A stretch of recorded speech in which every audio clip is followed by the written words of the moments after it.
Hi, everyone. Hello.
Michael, Yes, Madam Chair.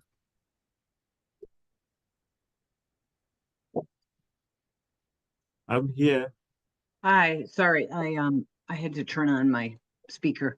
Anyway, I just I just texted Joel, and I expect him to be on. He said he will, and I thought you said yesterday that he indicated he would not be here. no, he will be. And he Oh, said he needed a break to do something for 3 minutes at 1:50, but that's not a problem because we will have a quorum anyway. Should yeah. I call him because he's not getting on? Okay, hold on.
Okay, I called him. He was having trouble getting on, so I forwarded him the agenda and I said, just click on that link. That's how I get on. So, let's give him just another minute and then we'll go ahead if that works.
There he is. Joel, are you on? You're on mute. Great. Yes, Okay, I'm thank on. you. I'm sorry. It wouldn't let me in. I had to go back out and get the agenda from the city, but I'm in, yeah. Okay, great. Okay, thank you. I'll go ahead and start, Michael, if you're ready. I am ready, Madam Chair. We started Okay, thank you, recording. everyone. Good afternoon, everyone. This is the Tucson-Pima County Historical Commission Plans Review Subcommittee meeting of Thursday, April 10th, 2025. Call to order at 1:05 p.m. And I'll go ahead and do roll call. Terry Majewski is here. Joel Ireland, Here. Savannah McDonald, Here. Andrew Christopher. Here. Great, thank you very much. Okay, item 2 is review and approval of the 3/27/2025 legal action report and meeting minutes. Could I have a motion to approve as submitted, please? Sure, I move to approve the legal action report for the meeting of 3/27/2025 as submitted. Thank you. Who's seconding? This is Joel. I'll second. Thank you. Is there any discussion of those minutes? Okay, if not, I'll call roll. Terry votes aye. Andrew? Aye. Joel? Yes. Savannah? Aye. Okay, thank you. It passes unanimously 4-0. Item 3 is historic preservation zone review cases that we review under UDC section 5.8/TSM 9-02.0 Historic District Design Guidelines and revised Secretary of the Interior Standards and Guidelines. Case 3A, SD 0125-00171/TC-RES-00824-03393 at 907 North Fifth Avenue. This is for, it's a zoning violation case. It is demolition of a damaged carport and construction of a new carport at the same location in the rear yard, relocated HVAC condenser unit, new wall, and fence repairs without permits. This is a full review in the West University Historic Preservation Zone. Michael, do you have background on this case, please? Yes, Madam Chair. When you see the title, this is a zoning violation, which is one of the cases that we bring to you for review. This case had gone before West University on March 11, 2025. West University reviewed the same materials that are before you today and recommended approval of the project as presented, with the additional requirement that the alley facing side of the project be stuccoed to the gate of the adjacent property to the north. And this passed 6-0. And I believe the applicant is here and do not have any further information to provide to the board, but the applicant can take over from you. Ben, are you going to do the presentation? I've given you the right as a co-host. Yes, I'm here and I'm ready to do the presentation. And then, Okay, and I'm sorry, this is Ben, Yeah, yes, ma'am. Ben Seward. Siewert presented. ma'am. Okay, thank you very much. Go ahead. and Ben, I want you to understand that this body has not yet reviewed your project. It was reviewed by West University, which is a separate body. Please do the presentation to this body as a completely new presentation. Do not assume that because you have gone to West University, they already have seen this.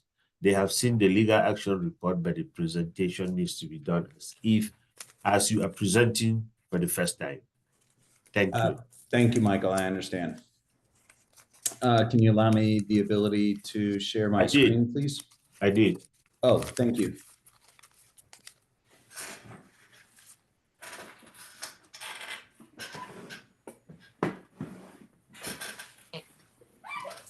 Okay. So this first page here is basically the site aerial of the subject property, and that property is shaded in red. And I'm going to switch to let me see if I can adjust through pages. Okay. This next page here with the large red dash line signifies the development area for our tract. And although our tract fronts 5th Avenue and Arizona Avenue, as I understand it, because we front 5th Avenue, we can't use the area between 6th and Arizona Avenue. However, much of the stuff that's been happening in that alley is consistent with what I'll be presenting today. This is the east facing elevation of the home. And you can see in the bottom right-hand corner, there's a shaded red triangle, which shows the angle of the camera to the subject property. This is the west facing alley view. And this is where Michael mentioned that they want us to stucco the reddish tone CMU block that is to the left of the older CMU block wall. I don't know how many decades old. This is a north elevation view of the property. And this is the south elevation view of the property. And this is a good view because I think it provides how we tried to maintain the Craftsman bungalow style in the open structure design with our carport reconstruction, in that we used a steel beam type construction, and I'll show you photos of that in a bit.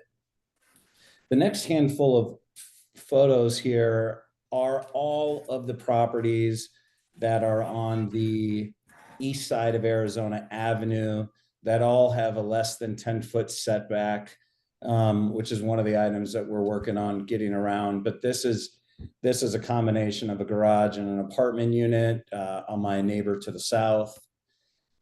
This is a double garage that's a neighbor to the north, a couple of homes at 937. This is my immediate neighbor to the north at 919 North 5th Avenue. And the only thing I would point out is that everybody is within that 10-foot setback coming off of Arizona Avenue.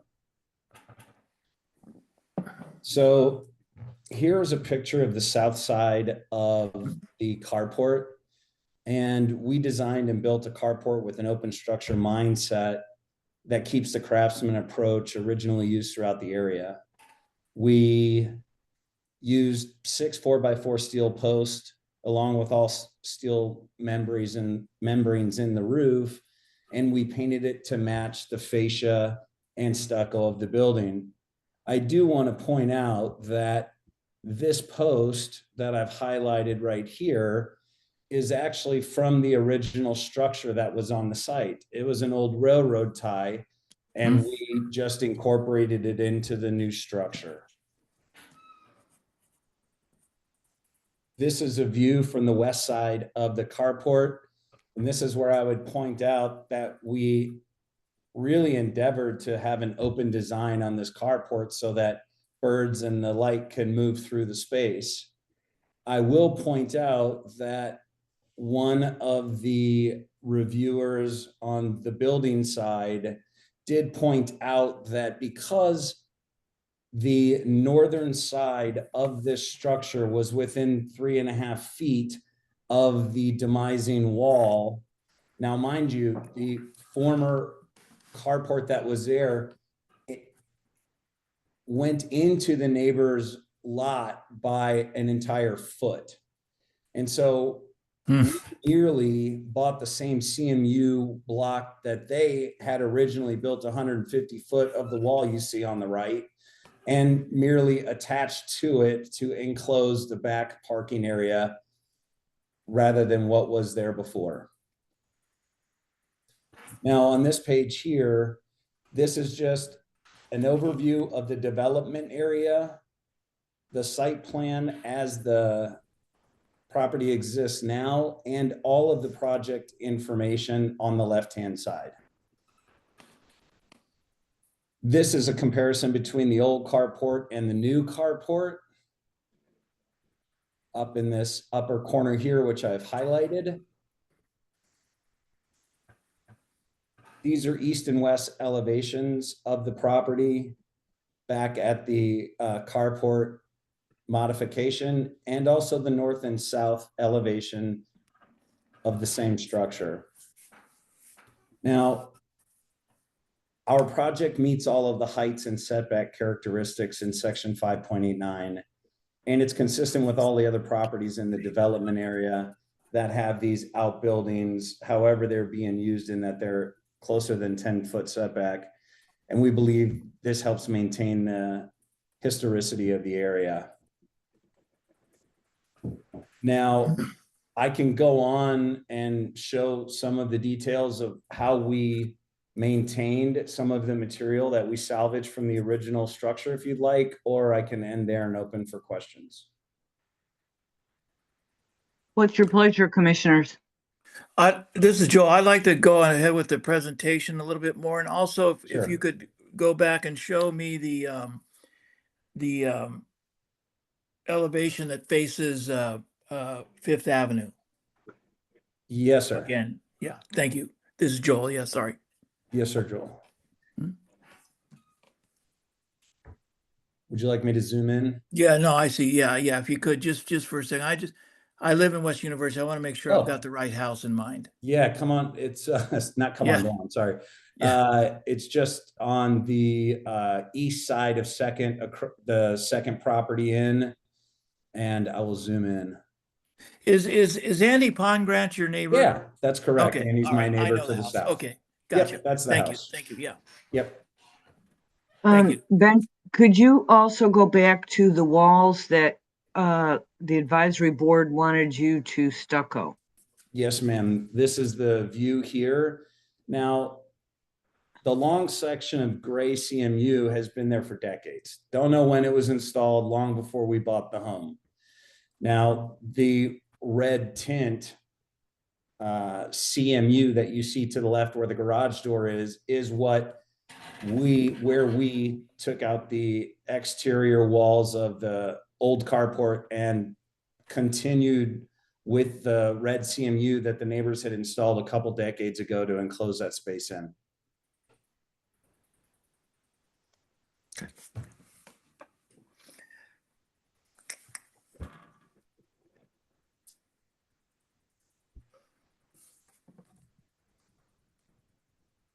Okay, thank you. Yes, ma'am. And that's what they want stuccoed. Is that correct? Yeah, Who's that? so the best way to describe it is, let's see if I can zoom in here. There's a fence over here.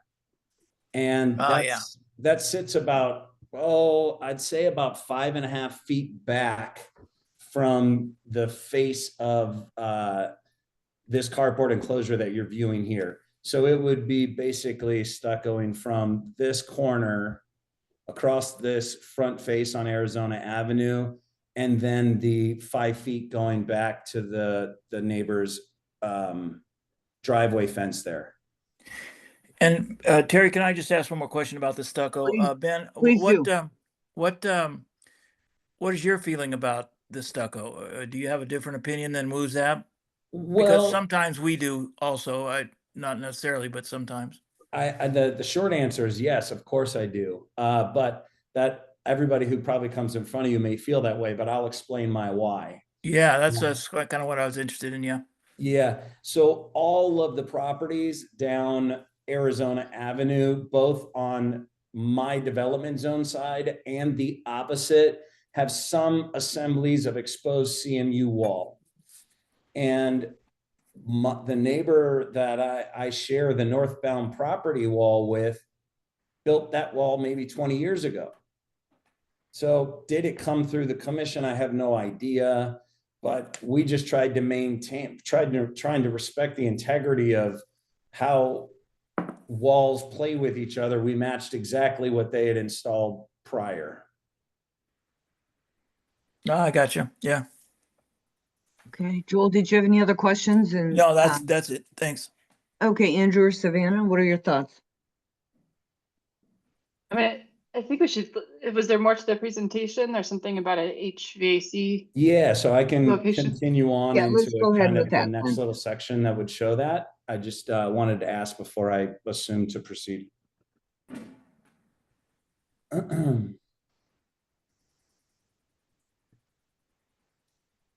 So when we bought this home, there was just a scenario of a lot of vagrants kind of living in the shed in this garage because it was open, as you can possibly see in this photo, where there's just a CMU block holding this double entry gate open, and then this was on a slider, but people were actually inhabiting and had caught a portion of the shed on fire. And Mhm. the section that you can see in this image here is actually the part of the shed that encroached into the neighbor's yard.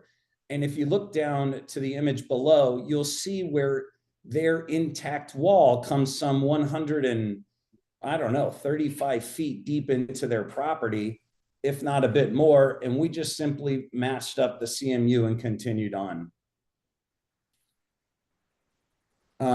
I guess in the rawest of terms, when we think about doing this, we think about how do we salvage and reuse everything.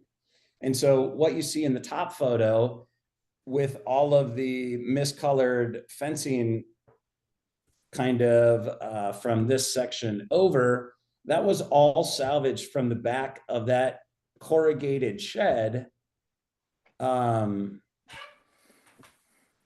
Let's see if I can find a picture of it, maybe not, but that was all salvaged from the back. And then all of the tin in the lower photo was taken off, along with the old trailer arm that was as part of the original structure. And all of that material was given to Andy, the neighbor to the south, to reincorporate in some of his work on his property. So not only we take it off and salvage, but it's not even leaving the two homes that were originally built together in 2008.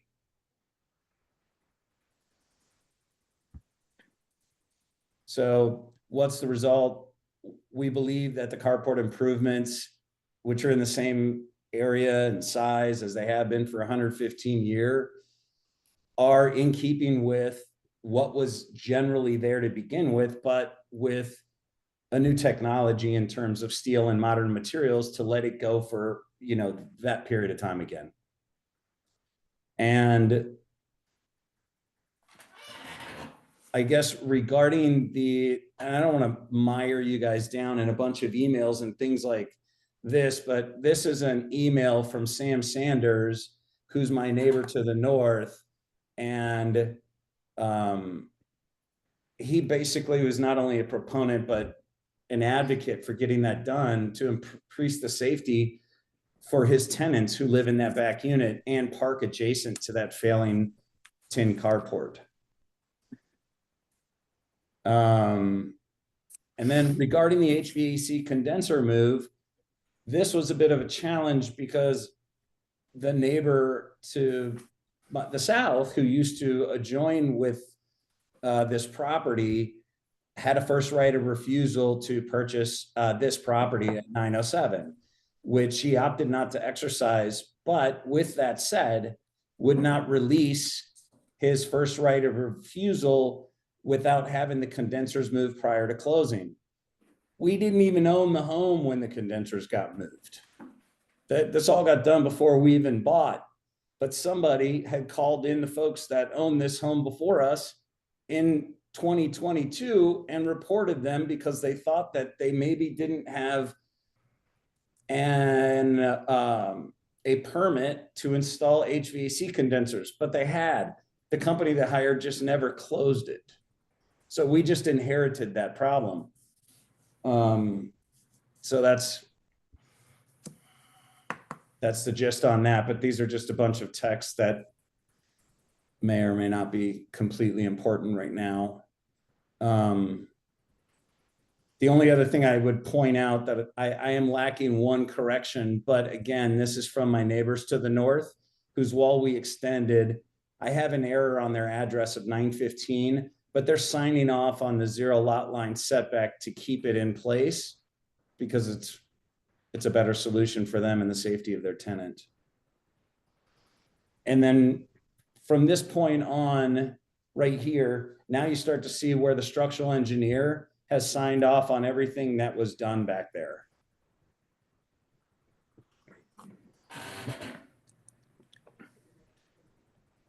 And Okay, that, yeah, sorry.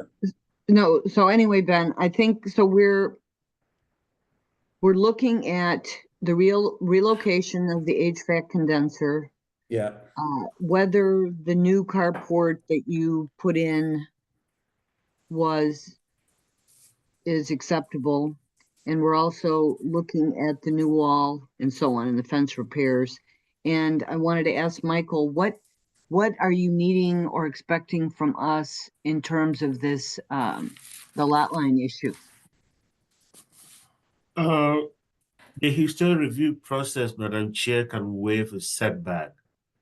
So if, based on his presentation, you believe that there are other properties within the development zone that have similar setback, then you can recommend the waiver of the setback. Okay, so those are the things. So are we ready to ask questions now? Folks, who wants to start? Or do you need more information on one of these topics? Terry, this is Joel. I could start if we want to start, or if somebody else needs Yes, more please. information. Go ahead. And I just want to sort of, the reason I was asking about where the property is and all that stuff is because I know this alley fairly well. And, Okay. and I've watched this, I've kind of watched this whole process unknowingly. I mean, I didn't know it was going to come before us, but, and having been around that property quite a bit, walking my dogs mostly and stuff, I don't see that stucco on these bricks adds or detracts anything. I think either one's acceptable, leaving it as it is, because if you see this in the context, it really does fit well, and in my mind doesn't offend any historic aesthetic to it. And I'm quite willing, I as one commissioner, you know, the waiving of setbacks is a tradition in West University. So, you know, willing to do that. So those are really comments more than questions. So Okay, thanks. thanks. Thanks, Mhm. Joel. Yeah. Savannah or Andrew? Yeah, I just had if we're to review and approve the condenser unit, is there a view that shows us in plan or something where it Yeah. is? Yeah, give me once. I'm still presenting, I assume. Yes, you are. Thank you.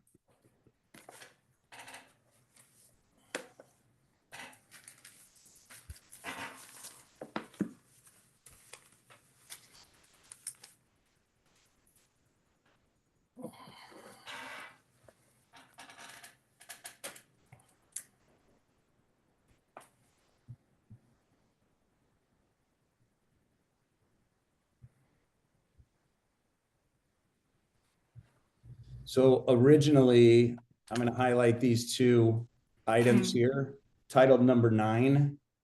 And that was the existing condensers that used to be located on Andy's property. And that's, he wanted those moved off before we purchased. Now up here, the line item 10, tucked back behind the kitchen are the condenser located where they are located now. So in keeping with the intent of, well, one, in my opinion, somebody shouldn't have put condensers where they're visible from the front yard setback, but 2, now they are not visible from either of the road setbacks. Okay, thank That you. being I'm 5th sorry I Avenue missed in that. Arizona, sorry.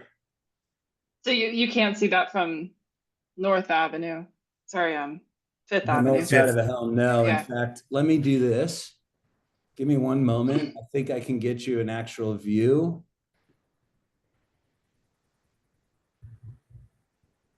I think I grabbed a view of it, a shot of it rather.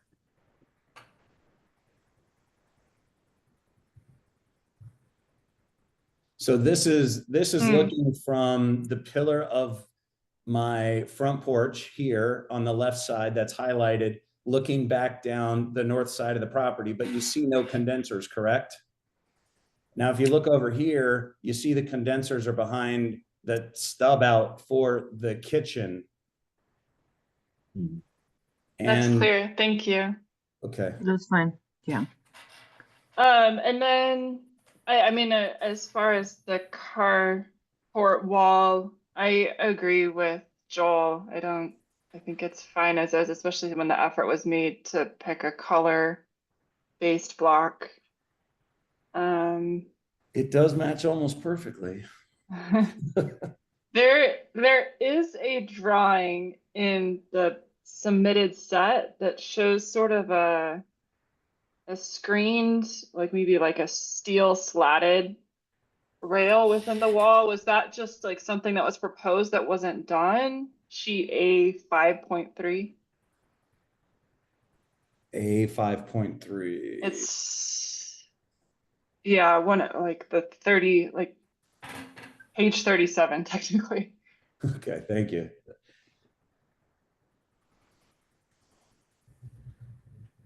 Yeah, that one. Is that No, that sorry, that in fact is a detail of the wall on the southern property line dividing our land from Andy's land. And that okay? was And that's built a year ago or something. not subject to our review. Well, it came up on the CE violation because there wasn't a wall there when they came and did a site visit in 22, apparently. Okay. So Michael, should we be adding this into? Do you have photos of how is that already installed? one more time, ma'am. It's already installed? Yes, ma'am, it is. Well, I might have a picture of it in one of these pages.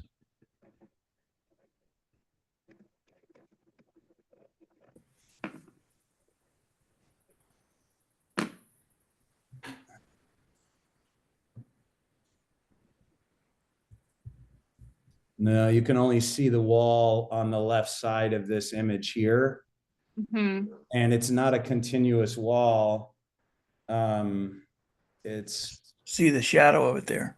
yeah, this part, what it is it's a series of 8-foot openings and 5-foot openings, so that Mm-hmm. it really only has a wall that goes up to almost 3 feet, and then it has little CMU turrets, I guess you would call them, that there you go. And those are steel, right? No, ma'am. They're Or made wood? out of a composite gardening material. Oh, okay. And so basically what, just from a design perspective, every place where there are the big 8-foot leave outs, that was basically to plant star jasmine and just grow in those open spaces with a vine. Got it. Okay. I think that's all the questions I had. I mean, I guess the next one is really from Michael, if we need to include that in our purview. It is not agendized that way, right? Is the agenda is just for the violation for this particular property. If Oh, this- okay. So all of these items. Yes, it's all of this Okay. item. Because Okay. that's what the violation is. Okay. Got it. Thank you. Welcome.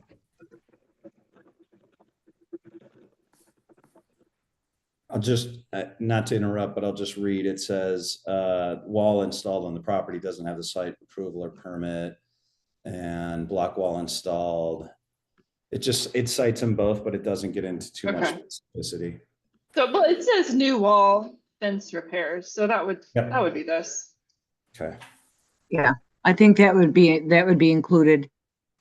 Okay. Did Woozab mention this wall being stuccoed in their motion? Was that to me? I'm sorry. No, to Or Michael. yeah, to Michael. Or What's the question again? Did Woozab mention this wall in their motion to be stuccoed or just that west wall? They only mentioned the west wall. Okay. Yeah, I was looking through the Woozab guidelines and the revised guidelines, which are still pending, I know, but it looks like they pretty strongly discourage exposed CMU, but they will consider it for walls that are not visible from a street, and I think they would probably view Arizona and Fifth as a street, so maybe that's the way they're viewing it, but I agree with Joel. It doesn't bother me from a preservation or an aesthetic standpoint. I think it looks fine back there. But you know, strictly interpreting their design guidelines, I can see why they do require it to be stuccoed.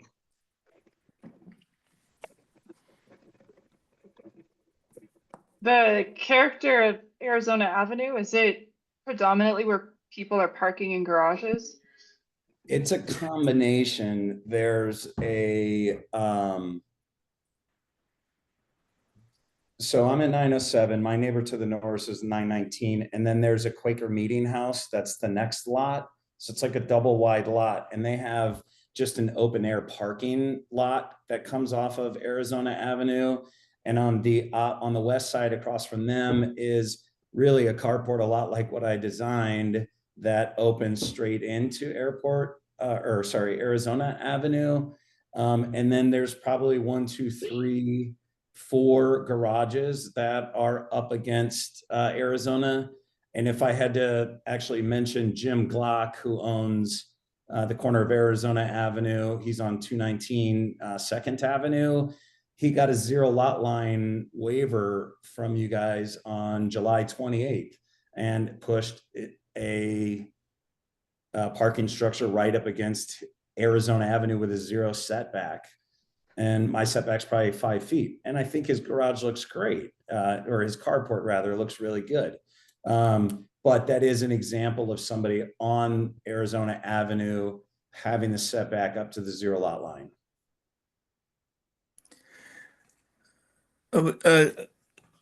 Savannah, I think that was a good question. Yeah, I would characterize it as purely parking back there. It just is a both sides row of parking. And that's why I say in the context, you know, it's I can't even think of a house that opens on Arizona Avenue in that block, actually. Am I wrong about that, Ben? No, there's not. I think the only one Yeah. that comes close is directly out the back of my carport structure is and to the north of Jim's property. It looks like it might have started out as a garage that has been converted to a living quarters, but they take access from the side and come through a gate off the alley. Right. That's the only one I know of. Okay, yeah, thank you. Yep.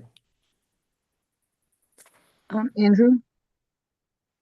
Yeah, I don't have any other questions. I'm good on the setback.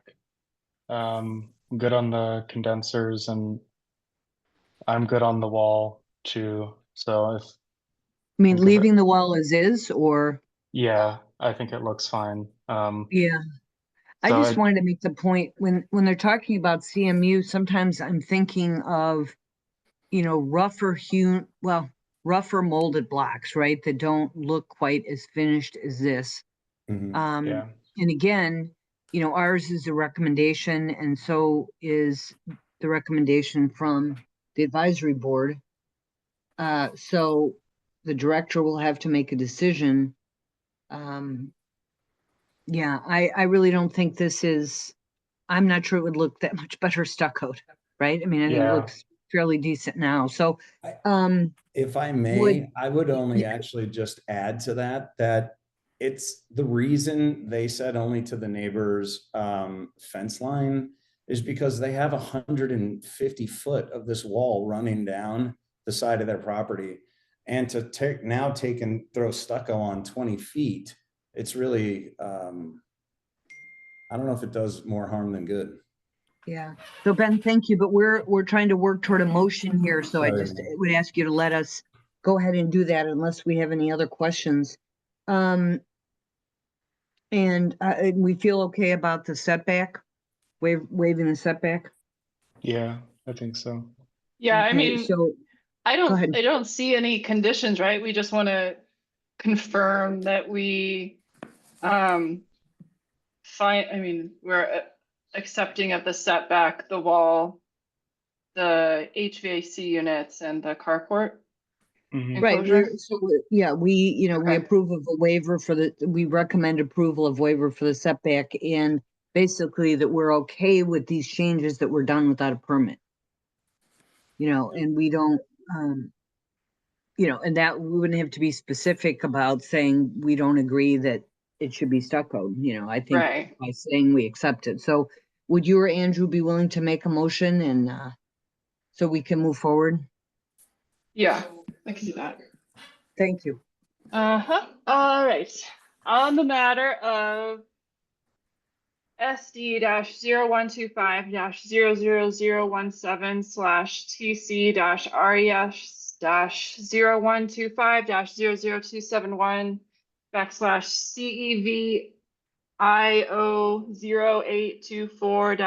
SD-0125-000-177/TC-RES-012500824-03393 at 907 North Fifth Avenue.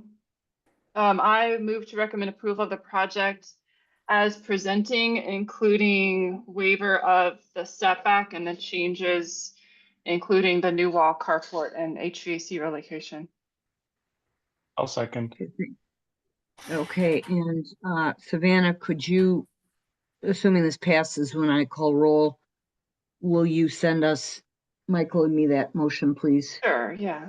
So we have the wording. Okay, is there further discussion? If not, Terry votes aye. Savannah, Aye. Andrew, Aye. Joel, Yes. great, thank you. So Ben, so our recommendation will go in as part of the legal action report. And Michael, Ben, are you comfortable with the next steps, or do you need Michael to review with you offline what those are? I can send him an email privately afterwards. Yeah, and he can tell you, how long that will take, and it's usually fairly quick and so forth. And then what you have to do, and there's sort of a waiting period in case anyone wants to appeal. And Okay, there's only certain people who have standing to appeal okay, the decision. And we won't, we don't make the decision, we just recommend, and the director will make the decision. So anyway, thank you for all of that, thank you. and good luck with the project and your patience. Well, We appreciate it. thank you all for your time. Sure, take care. Okay, bye-bye. Bye. Okay, item 3B is SD 0225-00032 /TC-RES-0923 07805 at 921 North 2nd Avenue. This is for construction of a new accessory dwelling unit, an ADU, in the rear yard. It's a full review in the West University Historic Preservation Zone. It's a contributing resource. We use the rehabilitation standards. Michael, do you want to provide some background, please? Yes, Madam Chair. This particular project was reviewed by West University on March 11, 2025.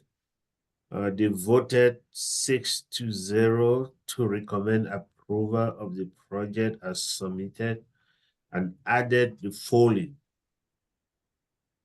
One, that the finish, materials, and height of the 3 new walls on the north of the parking, the low west wall, and the porch wall be specified. 2, that the material and design of the 2 new gates be called out. 3, that the existing shed be specifically called out for demolition. And 4, that the setback are approved as presented. So, Madam Chair, members of the subcommittee, the architect, Mr. Laddin and Mr. Carty, they have revised their plans. And so what you have today will be a plan that will try to include some of these recommendations from West University, because these items were not called out on the plans. So you may see the plans that you have today with some of these issues already addressed. That said, I will turn it over to Mr. Laddin. You are the co-host right now, so you can share your screen. Okay, So, hi, Bob. Who do you have with you? I have Stephen Curti. Last name is C-U-R-T-I. Curti, C-U-R-T-I, and Stephen, P-H or E-V? P-H, yeah. Yes. Okay. And he's with your firm, or he Yes. is? Yes. Okay. Great. Oh. Okay, should we go ahead Yeah, and start go with ahead. our presentation? Go ahead and present, and then let us know when something is a change in response to the advisory board review, okay? Because otherwise it's sort of confusing, because so we're not getting exactly the same presentation there, correct? Yeah, right. Okay. Real quick, I'm sorry, Michael, could you send us those minutes? I The did ones not. that you read? I didn't. No, Did I not they're send not. it's not part of the package? It's.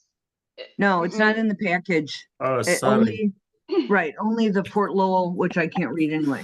So, Right. Sorry. Let me see. Terry, Terry, this Yeah. is Joel. Just before we start, I don't want to be rude, but it could fall within the time period when I've got to stop for 3 minutes. okay, as- well, I as tell you what, can discuss. you I'll let put you a know. note in the chat when you've left? Yes, And then when you're back, because that otherwise, if we're in the middle of talking, it'll be hard for you to, but just I- if you can get in the chat and say, I'm leaving, I'll be right back. good. And say it'll the be time. 3 minutes, really. No more Right, than that. okay, Okay, thank you. thanks. Okay, go ahead. Okay, this is a project at 921 and 923 North Second Avenue. Our client, it's an existing duplex. It sits on the eastern portion of the parcel. And our client came to us and said, can we do a ADU at the rear, which is towards the west? Oh, and you can see it there on the map. So we're on North Second Avenue between Second Street and First Street. And the parcel runs all the way through east-west from Second Avenue to the west to Bean, which is technically the second street on the parcel. And so we proposed to locate a new ADU, a freestanding ADU in the rear of the western portion of the parcel. Here's our development zone. You can see that there's at least one other contributing structure on Bean that has very similar setbacks as this one will at just south of that, actually. So we are requesting setback reductions, and we can talk about those when we get there. So here are properties within the development zone, contributing properties within the development zone. So I think you all know most of these types of historic structures. There's my house. Yeah. Is that you, Joel? Yeah, Is that your house there? 939 North Second. Okay, so you're in our development zone, or we're in yours. So this existing duplex, here it is right here, the front facade.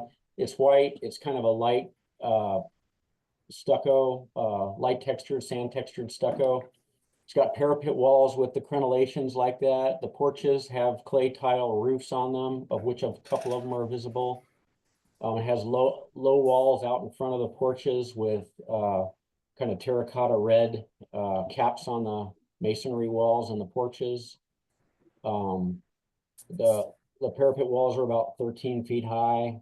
It's pretty classic for the neighborhood. So we thought our concept was, let's do something as an ADU that has many, if not all of those characteristics. Although we are doing it out of frame and stucco on account of a budget, but otherwise it's going to have, oh, and here's the site plan with the location of the ADU towards the west of the parcel. We are calling for, you can see here, we're calling for a setback on the west, which is being of 5 feet, setback on the north, which is a perimeter yard of 5 feet as well, and a setback to the south. That's a bigger one. That's 21 feet. Other items on the parcel, we decided to create parking off street for the 2 tenants that live in the front duplex and the 1 tenant that would live here at the accessory structure at the rear. Right now we've got they just have kind of wildcat parking in the back, and we thought let's organize it and have it be pull-in parking right off of the 18-foot wide alley. So you see that there. When we get to the elevations, you'll see, before we leave the site plan though, you'll see on the elevations for the new accessory dwelling unit that we've changed nothing from the previous presentation to West University in terms of the look of the accessory dwelling unit or any of that. We can look at that in a second, but on this site plan, the items that are clouded here are items that we have added information to because West University was asking for more information, and they have to do with the site walls, the gates, what they're made out of, the heights of the site walls, how they affect existing and proposed. You can see here, basically we've got to the rear of the parking, we've got a 5-foot tall plastered CMU site wall. We've got to the west of the parking area, we've got a 2'4" tall plastered CMU site wall. That's to match the same height as the low wall that's around the new front porch, which matches the same height as the porches on the existing building in the front.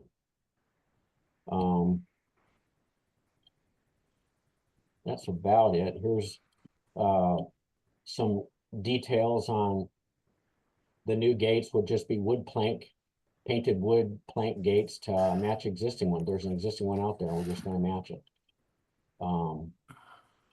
And here are the elevations. You can kind of see we've picked up on the crenellated parapets, the clay tile porch roofs, the framing, the rough sawn framing, painted framing for the porch framing itself with for the joists, the beams, and the posts. The low walls, stucco is going to be white. The windows would be dark, kind of bronze to match existing. The clay tile would be red. The sills would be the same terracotta red.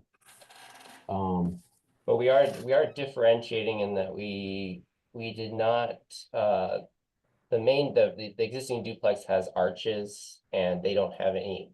The porches have arches and there's no wood posts, and so on this building we have wood posts and no arches, and there are some higher 2x2 windows, which you don't see that window type necessarily on the existing structure in the front. So there are a few details that differentiate it and kind of set it apart from the existing structure. But yeah, that basically sums it all up. Okay. PRS members, did you receive the what Michael sent for the legal action report for West University's meeting? Yes. Okay, all right, great. So who would like to start with questions?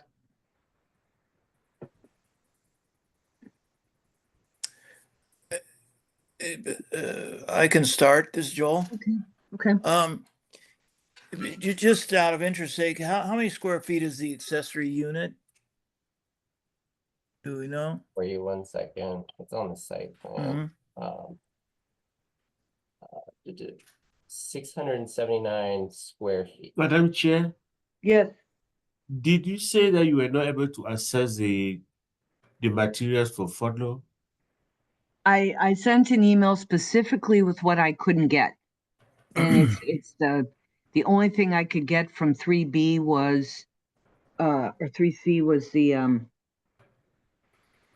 first, the middle bullet. I didn't get the first and third. So whatever it says in my email, but I'm fine. Just let's not worry. I don't know if anyone else had that problem.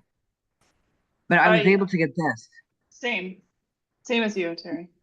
Yeah, I think what's happening when these get uploaded, it goes straight to the city SharePoint, which we can't access because we're not on that Teams group. Okay. You know, you have to give permission and find out what that permission is, because this has happened now previously, correct, commissioners? Yes. Yeah. Okay, thank you. I just wanted to find out. I'm going to talk to the web team right now. You can Okay, continue the discussion. Let's okay, get so that up and for where you. were we in the middle of a question? Who was? Well, who was I it? was asking the square foot, and it was 679 or something like that. Yeah, correct. Yeah. And Okay. and then also, could we go back to the pictures where we have elevations of the structure? The existing structure? No, of the proposed. Oh, yes. Yeah. Thank you. Oh, yeah. Okay. And the windows? What is that something that WUZAB asked to be called out? The windows, what the materials are? Yeah. No, they there was a didn't. there was a little bit of conversation about that, but yeah, they're called out as clad wood. Okay. All right. Good. Okay. Yeah. So Joel, they had only asked about the finish material and heights of the 3 new walls on the north of the parking area. The low west wall and the porch will be specified, and then that the material and design of the 2 new gates be called out, that the existing shed be specifically called out for demolition, and that the setbacks are approved as presented. That was Gotcha. their motion with the I gotcha. conditions on the motion. Yeah.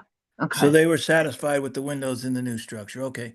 And I guess I wanted to say, give a kudos to you all. The parking is a great proposal and really in keeping with West University.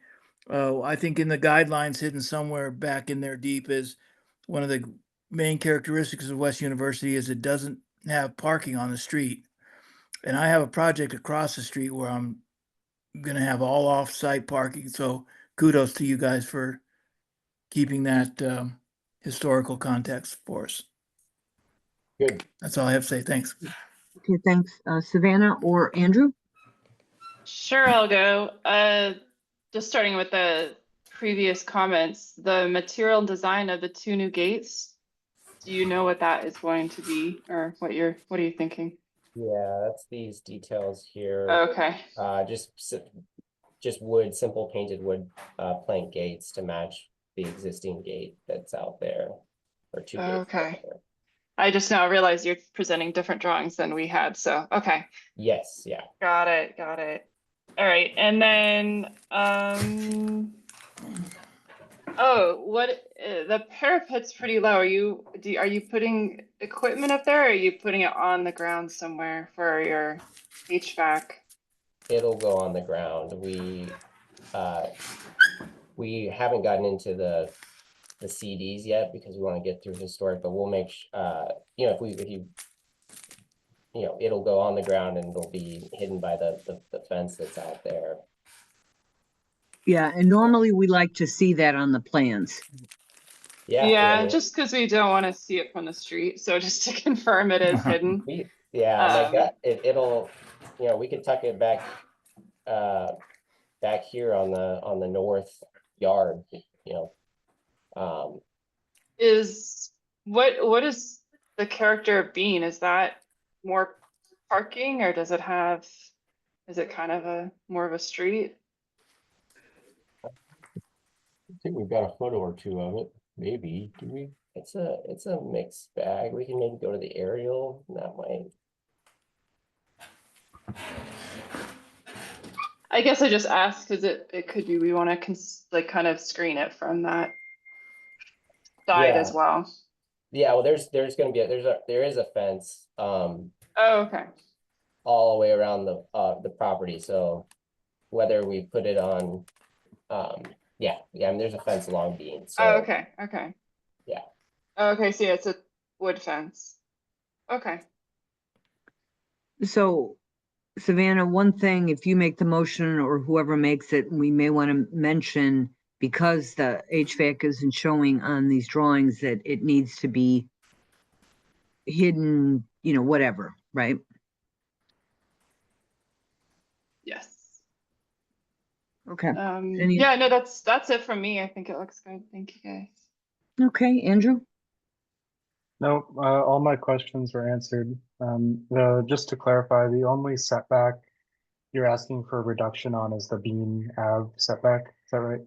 That's correct, because this is an ADU, this side yard is, what's required is 5 feet. Right. You know, only a few months ago it would have been different, but Yeah. now it's 5 feet. Yep. And so this is the only one that's being reduced on Bean, it's going from 10 to 5. Okay, Okay. all right, yeah, this all So- looks good to me. Yeah, so whoever makes the motion, I mean, the condition in the LAR from West University says that the setbacks are approved. I mean, we could approve them as presented, which would include that, or we could specify Bean, which is preferable, Michael?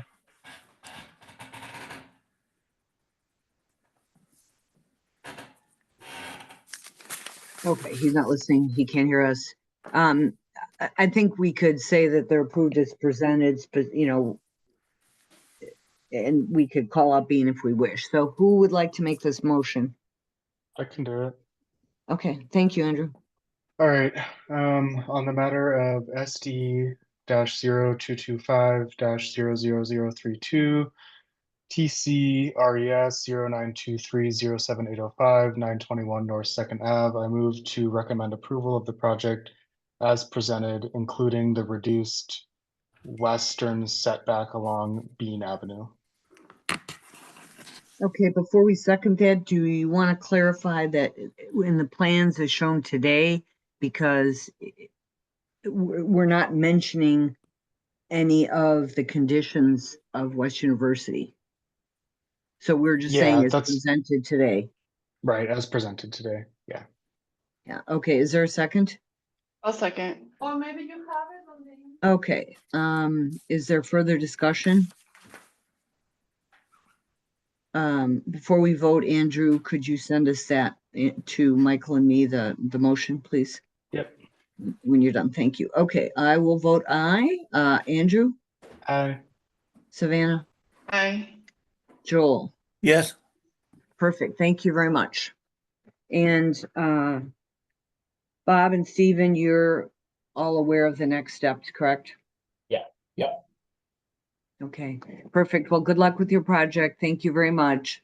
thank you, Thank you. Thank you very much. Good to Take see you care. all. Thanks. Good to see you too. Bye-bye. bye. Okay, item 3C. And Michael, I wanted to ask, why was that item amended? Because you posted an amended Yes, agenda. I amended it because instead of putting Fort Law, I had mistakenly put Armory Park. Oh, okay, okay. So I changed that. I couldn't tell, and then I was trying to figure it out. And anyway, so item 3C is review or discussion of the Fort Lowell Historic Preservation Zone design guidelines. It's review of the proposed revisions, and we're not going to vote on it today because we don't think we will finish it today. And we've estimated, we're trying to keep these meetings to an hour and a half. So, and this is what we did last time with the West University guy. Was it West University? Yes. So I think, you know, to give it, the way we like to do it is to bring up the version that you have track changes on and strike throughs. Isn't that what we'd like to see, PRS members, and then go from there? Yes. Yep. Yeah, okay, so, and Michael, do you have background, or can we go right to the presenters? No, Madam Chair, yeah, let him change it to PDF so they can see. So, Madam Chair, our website team is trying to make sure that they can reload the document so you can actually see it. We're sorry about that. I had to send it as a SharePoint instead as PDF. But for Well, this, I could see the one that you had track changes on it and so forth. So that's the one that we want the presenters from Fort Lowell to bring up on the screen. okay. And be sure that whoever's presenting, you share the screen with them. Who is going to start the presentation so I can make you co-host? I will, Michael, Elaine. Okay. Okay, thank you, Elaine.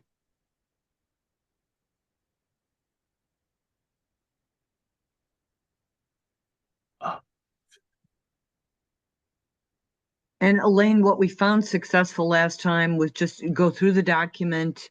We'll ask you questions on a section. You can tell us briefly why you made that change, because presumably we've all looked at that.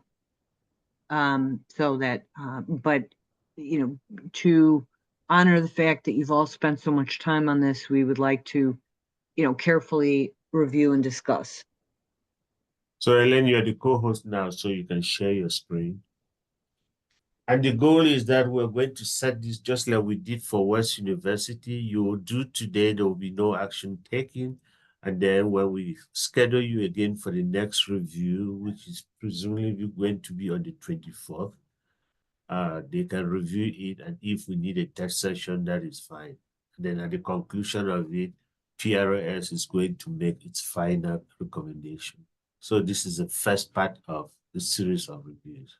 Right, understood. Do you see my screen? Yes, I Yes. do. Okay, good. I'm gonna try to go to full screen if I can, so I can see better. But I don't know, this is fine. I'll just squint. So Madam Chair, our web team is now reposting the other review materials. So you should be able to see it very soon, please. And again, we're sorry for that. You Okay, can go ahead, Elaine. okay. I'm Elaine Hill. I'm not presently on the Fort Lowell Historic Zone Advisory Board, but Daniel Hill is here and so is Margot Sackheim. Mm-hmm. They are presently on, and the chair, Mary Lou, is actually out of the country this week. But we've all been working on this for 2 years, so, and it's actually taking this document from 4 pages to 15 pages. So it may take a while to That's go. okay.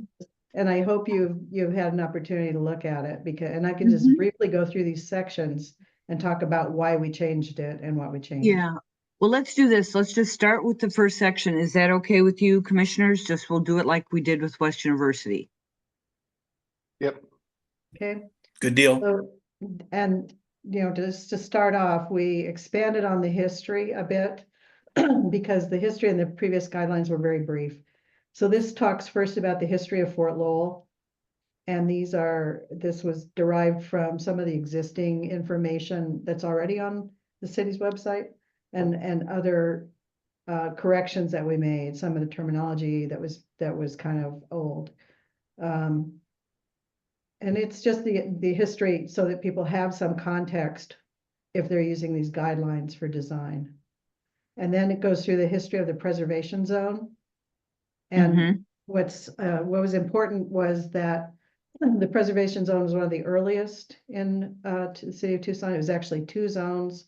One was in the county, one was in the city.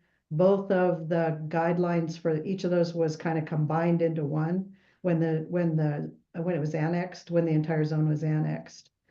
And then in addition, in the annexation, there was an adoption of, when the adoption of the ordinance, some of that language remains because it's an ordinance. It remained with the guidelines. And in particular, you'll see these 2 up here, August 92, September 92. And those have specific callouts of heights primarily. Also, we're a little bit different in that we have a buffer zone, a 200-foot buffer zone that runs to the north and east of the zone. And the properties in the buffer zone have been subject to the guidelines. This is the map, the original annexation map. And the reason that's in here, even though it's from 1991, is because it's the map that really shows best what was adopted in the annexation. And it also shows the buffer zone. That's this little line that you see right through here. Mhm. It's always a point of confusion. The purpose, the rest of this document, we really tried to use what West University had done because it seemed effective and their language is pretty straightforward. So you see a lot of similar language in here. And then we also kept some of the original language. This black text here was the original language from the design guidelines, which was 4 pages. Right, then and your edits are your track changes in blue, though that's the new blue. text, right? Right, the blue Okay. text is the new text. Yeah. Yeah, so let's go back in to section 1. PRS members, do you have any questions or feedback on the expanded history section? No, I thought it was nice to include. Mm-hmm. Preservation zone comments. No, nothing for me. Joel? Yeah, I liked it. It's good. Thank you. Okay, and this map, it might be useful to date that map, just put in the caption. Okay. That's just a suggestion, because then I think it would show more of the context, even though it's an older map, right? And Right. then be sure you point out,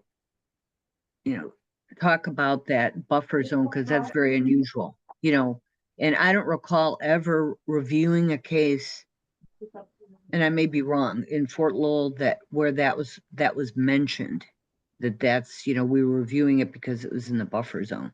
And that's just a point that I'm confused about why it was never Right. mentioned. Right. There yeah. were a few cases in here, and most recently Gregory School, Right. their entrance, but because part of their properties in the buffer zone. Yeah, and I certainly recall reviewing that case at Gregory School, but it was never really mentioned. And that's been a source of confusion. Sometimes we ask, like, why are we reviewing this? Or, if there's special circumstances, I think it's important to know, just for context. So thanks. Okay. So no one has any comments on anything in section 1? Okay. And then, so the purpose, like, does anyone have,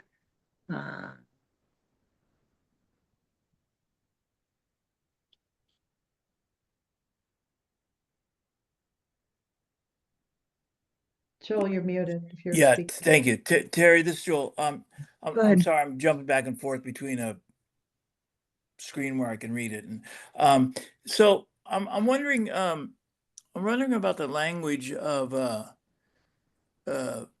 like intended, or in other words, it's sort of suggestive language than rather than required.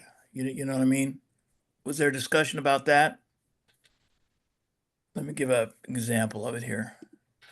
well, it's right there in purpose. These designations are intended to ensure. Intended to assure, and it is intended that new or remodeled buildings, and then there was one more. It is recommended, and rather than, I mean, was that intentional to leave it more suggestive than required, or?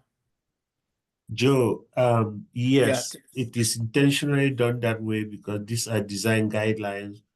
They are not code. Okay. That's the distinction. Good. All right. Excellent.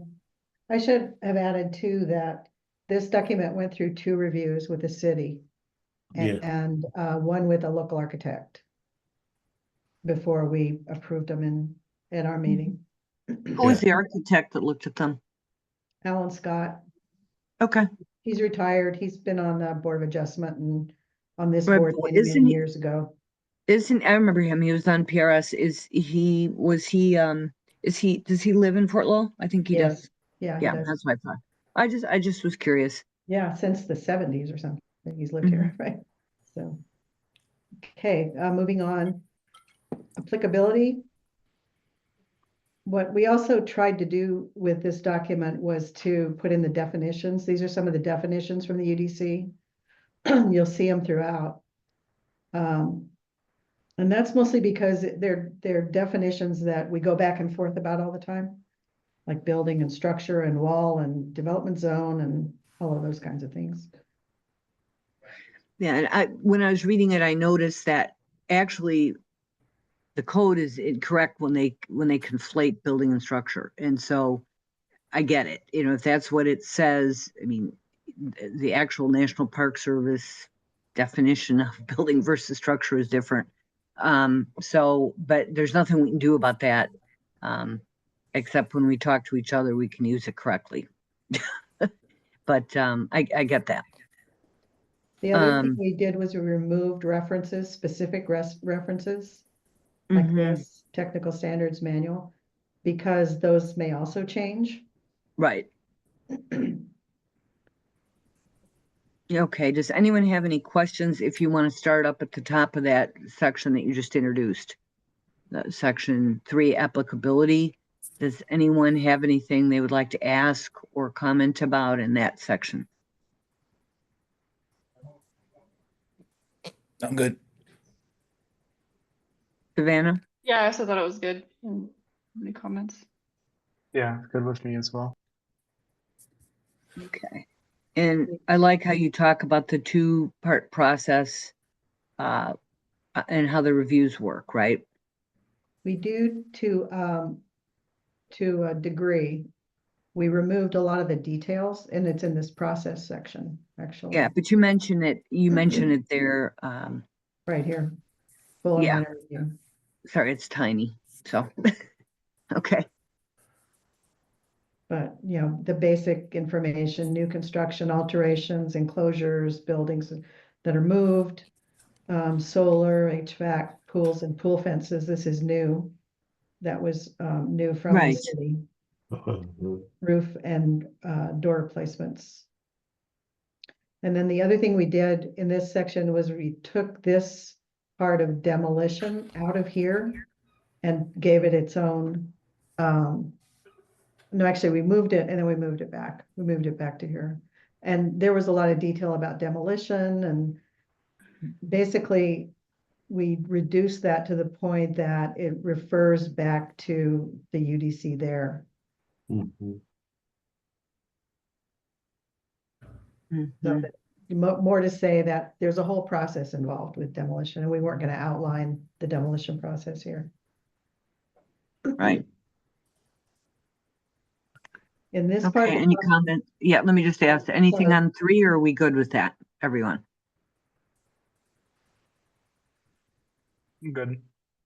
Good. Yep. Okay. Great. Yeah, move on to 4, please. Process, we also changed this up a bit without referring to the specific directions and instructions that are on the city's website. We just refer to the city's website because that also can change.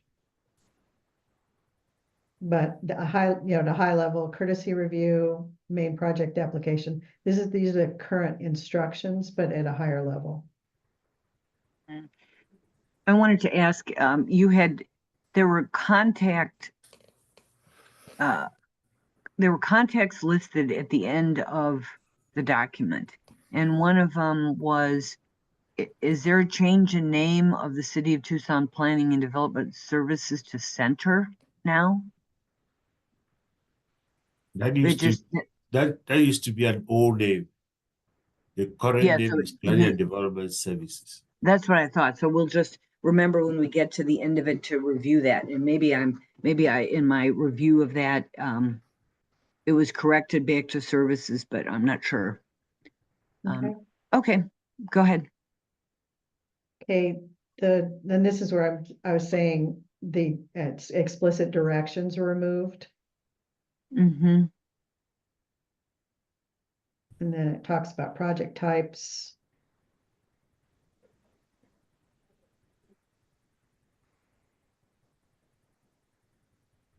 for major review, or for a full review, and for a minor review. Yeah, and you had mentioned somewhere that you are often walls in other historic zones are reviewed as minor reviews, but you called them out. They would always be full reviews, correct? You called that out somewhere? Right here, yeah, that note at the bottom, request a full Yeah. review of new walls and fences on contributing historic properties. Right, okay. So, and the reason for that is it's explained a little bit later too, but we have a large number of contributing non-historic structures in developments that do go through historic review. But the number of contributing historic properties is small relatively. So on a contributing non-historic, you wouldn't request a full review? Right. Okay. Okay, any questions on 4, commissioners? I just have, to show you how ill-informed I am. This is Joel. What exactly does the acronym PDSD stand for? Planning and Development Services Department. Department. I couldn't get the last D. Okay, thank you. Sorry. Okay. Okay, Andrew or Savannah, any comments on 4? It's because it's a long section. No, none from me. Yeah, Savannah, you're shaking your I'm head. also good. No, I don't have any comments. At first there was the exception saying which items would be minor review, but then it was kind of clarified that which items would be minor review even if they don't have building permits. So it kind of answered my question as I was reading through it. So I think I'm good. Okay. Okay. Let's go ahead with 5, and we might have to cut it off here because we need to finish the meeting shortly after 2:30. Okay. So, but go ahead, this is good. We're moving along, Elaine. Good. Classifications and development zone. The 5 classifications are still in effect here in this zone. Landmark, there's one landmark. Contributing historic, contributing non-historic, non-contributing, and intrusion. No, it's okay. It's okay. Good boy. Come on. Stay safe. So, hold on just 1 second. Joel, can you mute while the doggies are coming in? Or can anyone mute him? Maybe he'll be quiet. And Michael, try to keep track of when he was gone, okay? All right, go ahead. I'm sorry. Go ahead, Elaine. So this paragraph at the top of this page, within this preservation zone. So if you go back to the idea that we have a lot of contributing non-historic structures that are coming for review, what we're saying is if they should be compatible with and compared to contributing historic structures. In other words, only contributing historic properties should be used as a reference for the design process. So that's And how is that's a change from what you had, right? Yeah. It's Or a- it wasn't clarified. It was never even brought up before. It was Yeah. never part of the design guidelines before. And then it had come up that a non-contributing or a contributing non-historic was being compared to another contributing non-historic. And really what you want to do is take it back to the contributing historic properties. Because it's compatibility with the listed properties, correct? Right, right. What is the definition And of then- a contributing non-historic? Sorry? What is it meant by contributing non-historic? It means that those properties were built under the review of the historic board and the PRS, but they've been built, they're not historic. Most of them have been built since 1980. I see. Okay, thank you. And I think if I'm not wrong, that this is a big distinction in Fort Lowell. As far as I understand, yeah. Yeah, and in other historic neighborhoods, a non-contributor is a non-contributor. Right. But does that make When- sense? At what point does the building that's non-historic get considered or change its status to contributing? Or is that already something does it happen over time? Well, because our inventory needs to be updated, that's gonna come up for discussion, right? Because now they have Okay. properties who are more than 50 years old that probably could contribute, that are contributing, would be considered contributing now. Right, but what is the Okay. period of significance for the district? I'm sorry, say that again. The period of significance on the National Register nomination for the district. I just don't have it off the top of my head. Well, the district itself isn't really a district, it's a multiple resource area But you'd still have a period of significance, I think. for the fort era. And then but the other contributing properties are between 1930 and 1960. Yeah, okay. Does anyone have any questions about that, or do they have their head around that? It's very unusual. Desiree, you look like you're smiling. Do you have your head around this? Yes, yes, thank you. I mean, Yeah. we ran So- into this issue on like 5301 with Oh, the yeah. you know, period of significance because that structure has multiple. We ran into it with the windows too, right? Like we ended up doing, well, we're now doing the correct windows of single hung wood, even though, and we're basing them on a building that's not in the historic zone. So I feel like there's some more nuance maybe that could be like flushed out in this section, maybe, but I don't know. Especially as it relates to a period of significance and how that's Yeah, determined. so I think what we ought to do for this, not finish up this section necessarily, but we need to read this carefully and discuss with Elaine and the other folks, how to make that really clear, because I think it's been very frustrating in our reviews, and it's been frustrating for Fort Lowell as well, and how these cases get discussed. And, we've never had so many, complaints or criticisms. And I think part of it is that the context needs to be fully understood and somehow communicated to applicants, to residents of that area, or people who might want to build there. Yeah. I think, because it's not like any other district that we review, in my opinion. I don't know if the rest of you feel that way. It's Yeah. not, we agree totally. Yeah, and that's not a negative thing. It's just a Right. reality. And I think, the hope is that through discussion and reflection on these past cases, we can come up with something that will make things understood to everyone who reads them. People who want to build or modify their home or whatever, and as well as, a changing PRS over the years. Right. So, but anyway, if no one objects, let's go ahead and make a note somewhere, Elaine, at the top of section 5, is that what we're in now? Yes, right?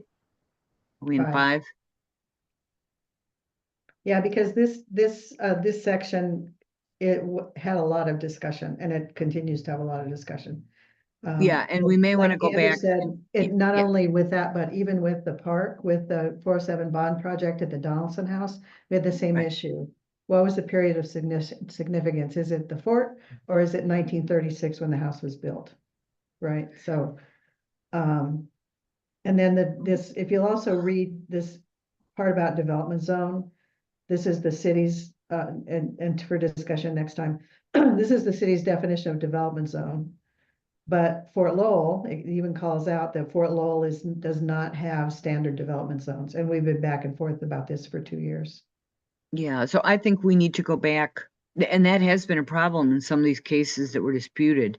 So if we just start somewhere in section 4, one thing, Desiree, for you to think about is, after reviewing all the unusual scenarios regarding Fort Lowell, maybe a discussion with SHPO on how to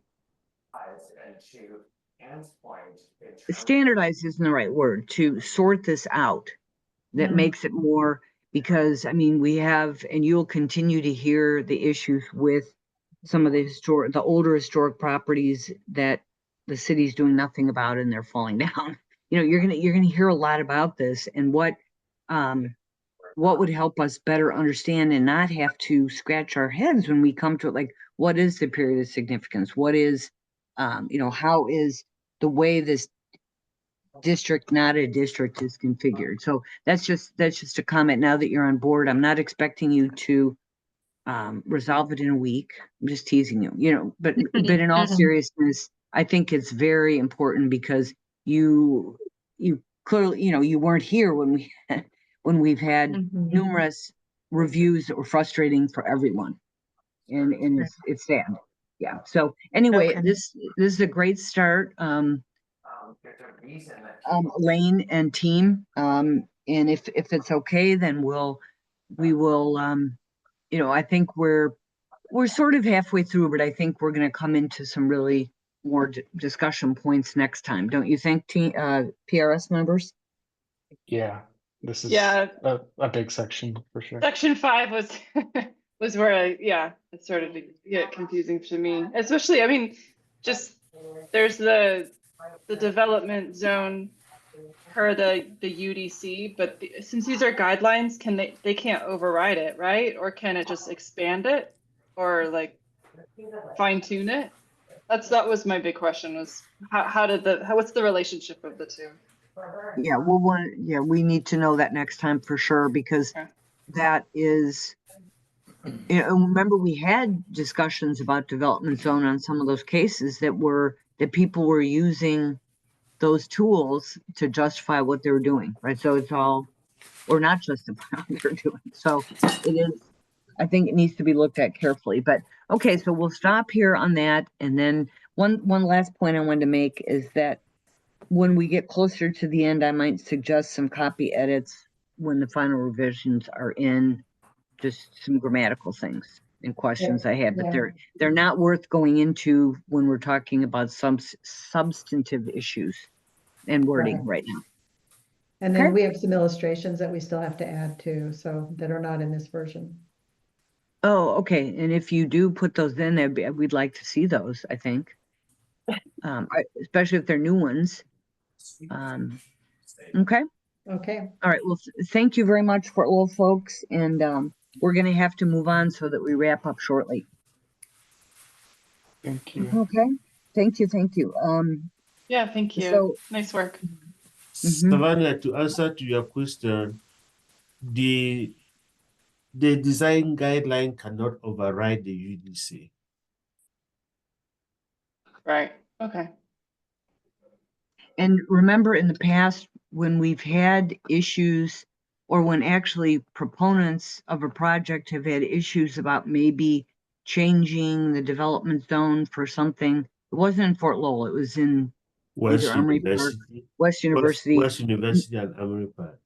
Yeah, and that So- could be, you know, changed up, but it has to be like reviewed, right? And an exception made. Yes, changed. that one goes through a zoning administrator Right. determination. Right, so it wouldn't go, it's not just something that PRS would do or the Director of Development Services. Yeah, so it's a zoning thing. But Michael, you guys have already kind of worked through this over Yeah, staff- several times now, right? So is what we're staff- looking at kind of like a conclusion of some of your efforts already Yes. okay, cool. So Well, but Fort Lowell has actually been working very closely. Corin was part of this project when it was started. Dan has taken the lead on this, and you know, Jody was still here. So I mean, we from the Historic Preservation Office have made a lot of contribution. We have had internal meetings to look at some of these things. So we have actually worked with the advisory board on this, yes. Which is what we try to do with other advisory boards also. I'm currently working with the Barrio on their own design guidelines. yeah, Dan's been really helpful. in-house. Dan Bursuck has been really helpful. Yeah.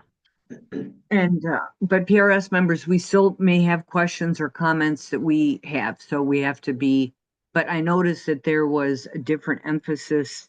You could tell that it came from, staff feedback before we saw it, right? I think it Yes, was, that's correct, Madam Chair.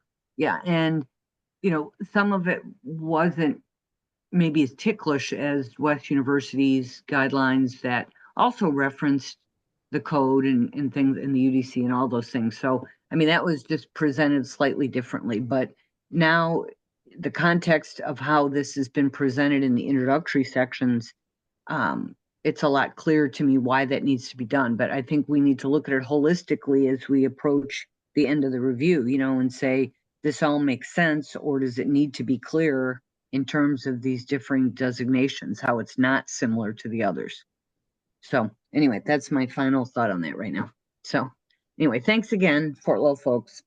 Thank you. Yeah, so we'll move on to item 4, which is Task Force and Inclusivity Report Recommendations. 4A is discussion on best practices for naming of city and county owned physical assets.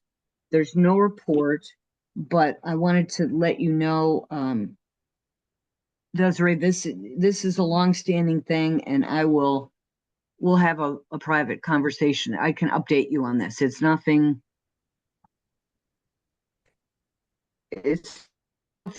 press is going to shift right this moment, but it's something that we've had. We don't typically talk about it unless, we never have free time on PRS, if that makes sense. We have a lot of cases, so we will get back to that at some point. Item 5 is current issues for information. Madam Chair, before Yes, we go yes. to that, on the case 3B, who seconded the motion? It was Savannah, Thank you.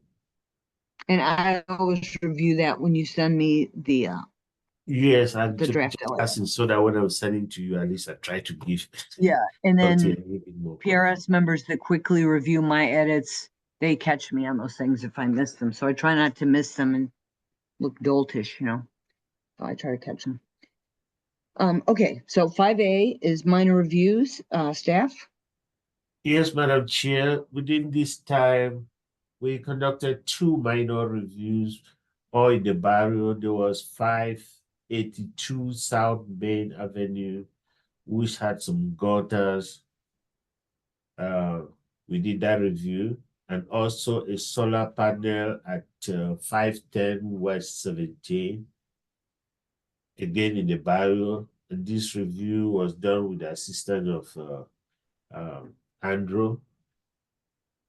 I do have a couple of pending reviews. I have one which I am going to do inside next week at 515 East First Street for a roof replacement.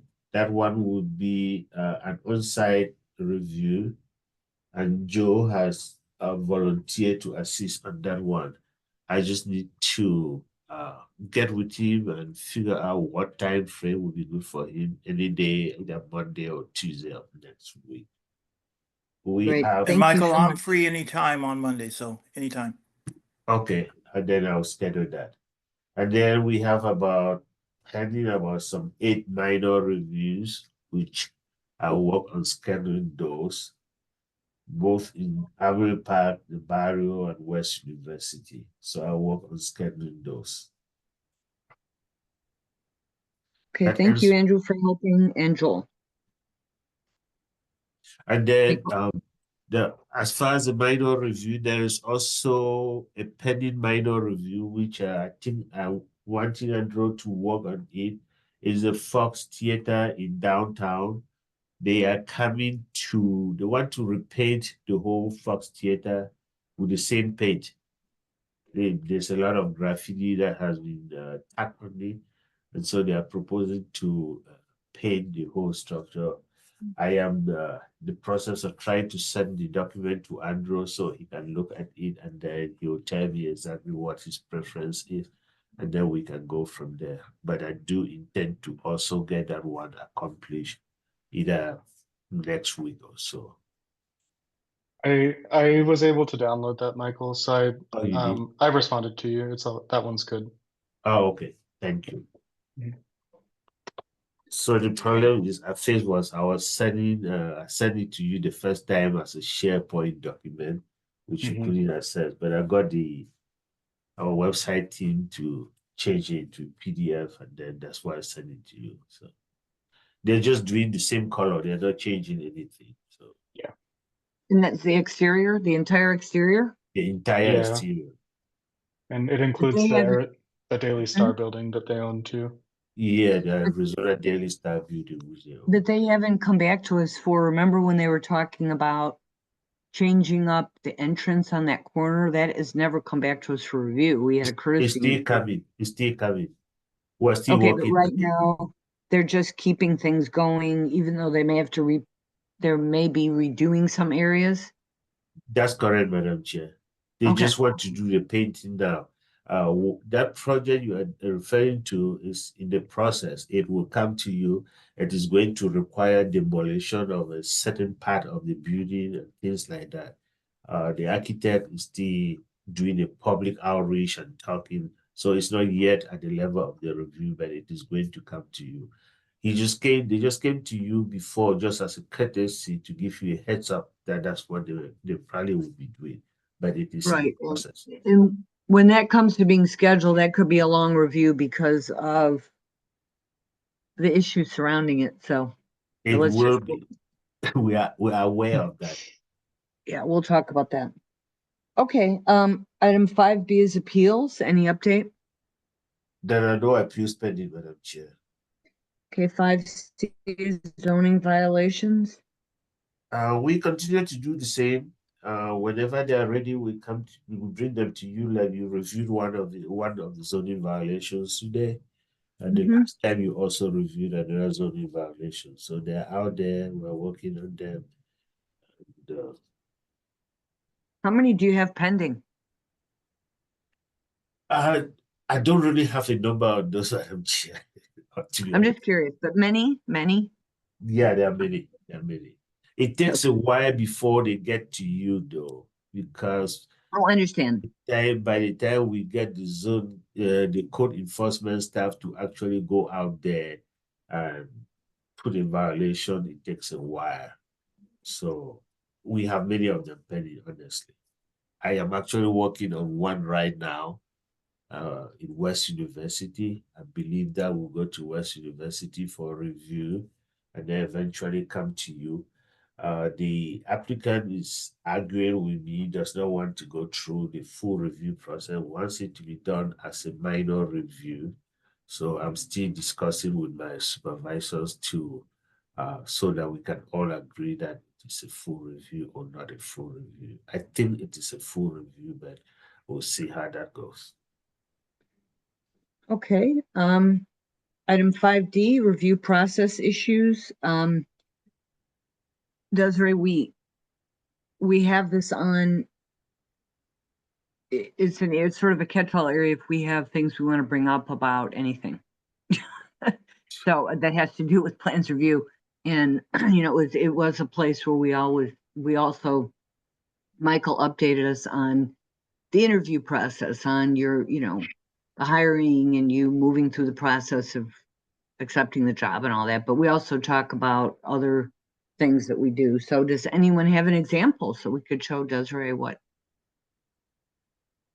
So let me talk about the review process. I have one thing to share with you.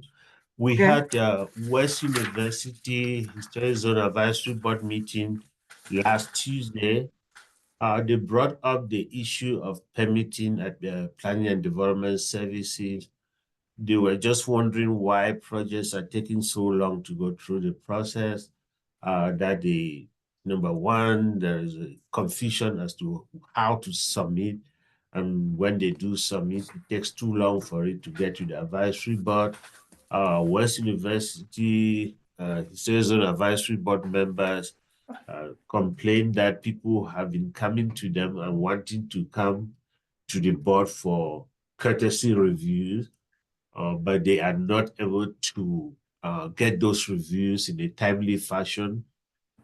And so those were some of the things that we discussed in West University. Those are some of the review process issues.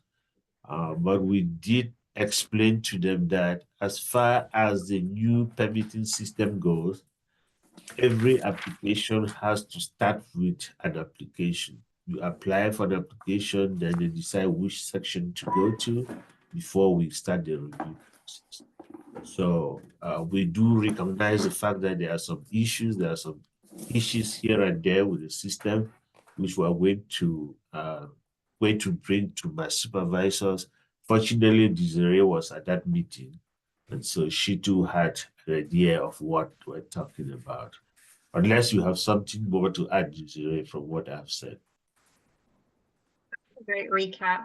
I think the only other thing is the advisory board did request an informational presentation on our permitting system. So we are requesting that from one of our more, IT type people. So that should be coming to them for their next meeting. Desiree, I think it would be very useful to record that meeting and do a YouTube video of it so that others could listen to that, because I know others have complained about, it's very generic to say that people are complaining about the historic review process when it's really the IT, the physical part of entering into the system, and then where does it go after that? So, and we have, I don't know if you know, but we're scheduled for twice a month, but we've often, when we've got jammed up on cases, do extra meetings. And I really do appreciate everyone's willingness to do that when it gets to be too much. But we have felt that keeping a meeting to under 2 hours really helps do a good review, because they're intense a lot of times. And one thing we really should do, and this is really a review process, as you become more familiar with the system, you may have some suggestions for, how do we have some examples for applicants. A case that should take 30 minutes sometimes takes an hour or more, and there's no need for that. But we need to, I think it would be fair to coach new applicants or non-repeat applicants, someone this is their first time. And, because we want to make it accessible for everyone. But that's something we, think about that and bring us your thoughts. And Michael, you too, because Michael's swamped, and I'm sure he's glad that you're around to help. So, okay, anyone else have an issue?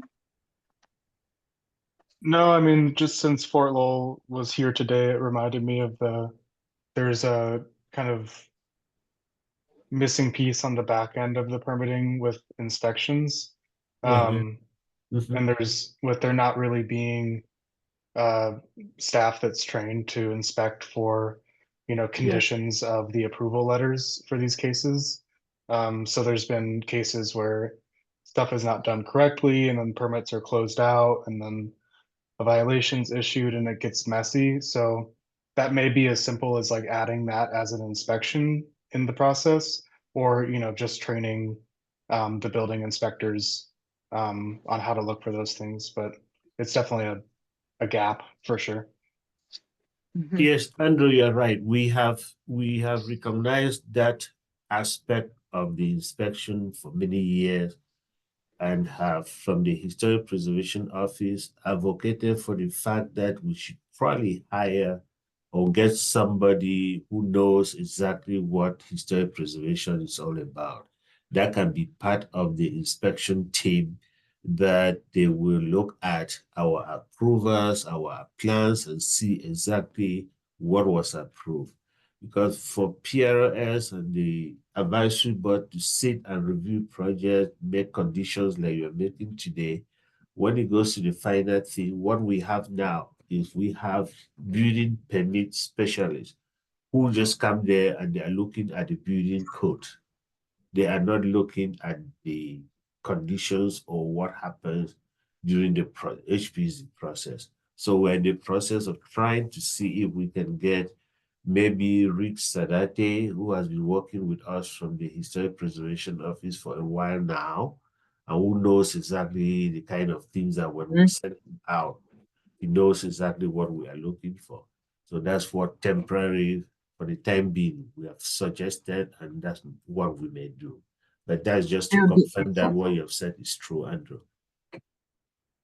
Yeah, and I think if there's, if you can hire him more than one, it depends on how many cases the building inspectors, how many building permits and finished projects do they have to review throughout the city? And then what is the percentage of historic cases? That could justify several people on the team, 2 people on the team, so that that person can take a day off if there's only one. Because that's huge. And I think having fewer violations because things have been checked is good for neighborhood solidarity and getting along. Right? So, okay, anything else? Or shall I move on to item 6, which is summary of public comments? Were any received by the deadline? No, Madam Chair. Thank you. Okay, item 7 is future agenda items. So Michael had talked to me, our next scheduled meeting is April 24th. He had talked to me, he sent me the draft agenda and said he's getting pressure to have 3 4. review, 3 review cases plus Fort Lowell. And I said, Yes. I'd like to wait and see how we did today. I'm a little bit anxious because I really, well, first of all, I'm at a conference. I present that morning and I'm happy to go to my hotel room and, so that, but I think do we have all 4 people for the next meeting? Yeah, I'll be here. I'll be here. I'll be here. Savannah? Okay, all 4 will be here. How do you feel about having a 3rd case added plus Fort Lowell? You want to talk about that other one, what they might be, Michael? Yes, the first case we have 2 of them. The first one is a Pima County project, which is done by the Parks and Recreational Department. It's a courtesy review. You don't need to take any action. They just need to do a few. It's a racetrack at the Relator Park. They are realigning it. So they just want to come and talk to you and tell you what they are doing over there. That will be the first case.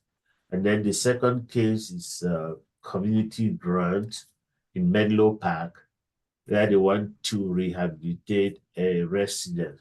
And so because they are using public funds, they want to come to you and just tell you they are replacing the roof, they are doing the water heater, they are doing electricity, those kind of minor repairs to the home. That would be the second case.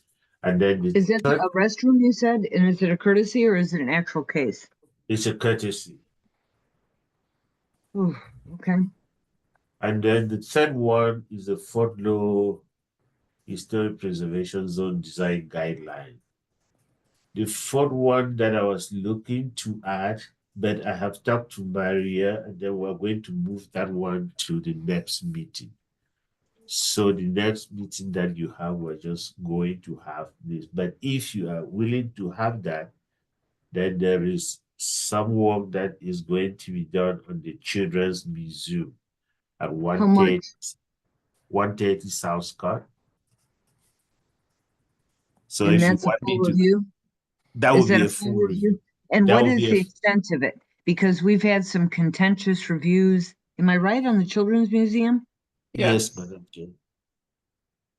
That is why I'm trying to move it out of when you are reviewing for law design guidelines. But what are they asking for? What is being reviewed? Let me tell you.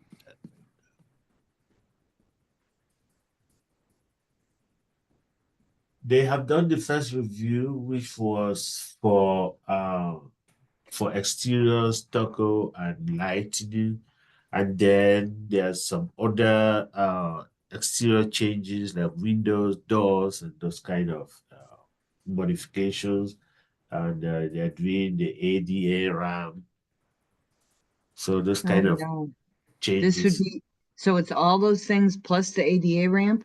Yes. Ooh, So that is why I'm trying to take it out of that agenda. So I Well, what do think you the think, three that we Commissioners? have should be good for next time. I try to keep them at 2-3 cases. So Because look, it's nearly 2 hours now, and I mean, exactly. Commissioners, I really feel that it would be a mistake to have Children's Museum on this one. We might be able to finish the Fort Lowell next time if we only have 2 cases plus that 2 courtesy reviews and keep them Yeah, tight. What do you think? I Yeah, intentionally I did agree. it that. I think so too. I think we're just starting to get into the meaty part of the Fort Lowell. That'll take longer. Next Yeah, time. and if we have a complex case, I mean, often, ADA ramps they can be easy or they can be interesting. Yeah, I intentionally did that like that so that we could give Fort Law more time in their presentation. Yeah, and I really think that we owe it to them, and if we don't take it to a third meeting, so let's look at how we word before you had sent that to me, and I'll look at it again, Michael, and I think we call it impossible. I'd say we've got discussion and possible action, maybe change it to. Oh, okay. Yeah, you can change that on the agenda, Madam Chair. I sent it to Yeah, you. I'll look at that. Yeah, so just so that in case we finish, Yeah. then we can help them move forward. But I'm not saying we will finish. I'm not encouraging us to rush if we, don't need to. But if there's things that we need further information on to complete that review, we should let Michael know, hey, it would be helpful. Yeah, never mind. Okay. Any other comments or questions on future agenda items? Terry, this is Joel. Have we landed yet on when the first May meeting is? May 8th. It's gonna,